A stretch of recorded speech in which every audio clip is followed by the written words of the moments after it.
Joël Robuchon. Bonjour. Alors, nous allons parler cuisine et santé. Alors, vous venez d'écrire un ouvrage. Oui. Donc, qu'est-ce qui vous a amené à vous intéresser à ce lien entre cuisine et santé?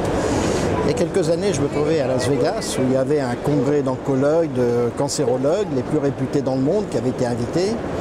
Et à la fin de ce congrès, j'ai pu discuter avec certains de ces, disons, personnalités du milieu médical qui m'ont montré des résultats qu'ils avaient obtenus.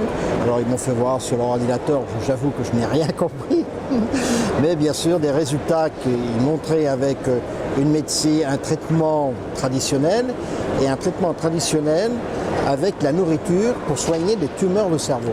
Et les résultats étaient assez étonnants de voir que la nourriture alliée avec donc un traitement donnait des résultats comme ça. Donc ça m'a interpellé parce que vous savez très bien que dans toutes les familles, partout, on est tous touchés et on a toujours quelqu'un qui malheureusement subit cette maladie, et c'est ce qui m'a amené à vouloir comprendre qu'est-ce qu'il fallait faire, etc.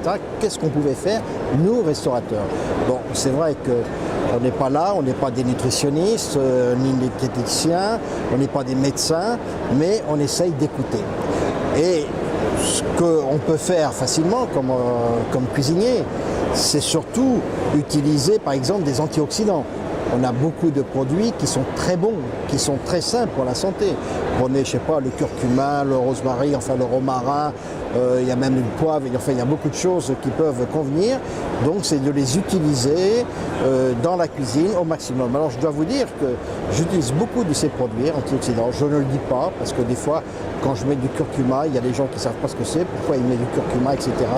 Mais au moins, je sais que c'est bon pour eux, pour leur santé. Je cherche à mettre toujours des antioxydants au maximum. Il y a quelques fois, ça ne nécessite pas vraiment d'avoir d'antioxydants. Mais je sais que par des alliances, certains produits, c'est très bien de les marier avec un tel. Et là, c'est là que j'ai besoin de gens compétents, comme Nadia Voff, comme d'autres personnes, pour pouvoir y arriver. Alors, vous êtes conscient que finalement, vous êtes chef de file d'une nouvelle tendance? Je ne sais pas, je suis chef de file parce qu'il y en a plusieurs qui l'ont préconisé. Mon ami Michel Garard aussi le préconise depuis longtemps. Je crois que c'est l'avenir de la grande restauration, c'est d'apporter bien sûr un plaisir gustatif, mais aussi si on peut faire du bien à la santé, je crois que c'est un plus aujourd'hui. Et c'est vrai que il y a une grosse démarche aujourd'hui sur des produits recherchés. Regardez, le calme maintenant, ce chou est maintenant devenu très populaire. Lorsque j'ai voulu l'utiliser, moi, il y a 3-4 ans, on n'en trouvait pas en France, difficilement. Alors qu'on en trouvait, il y en avait sur tous les marchés aux États-Unis.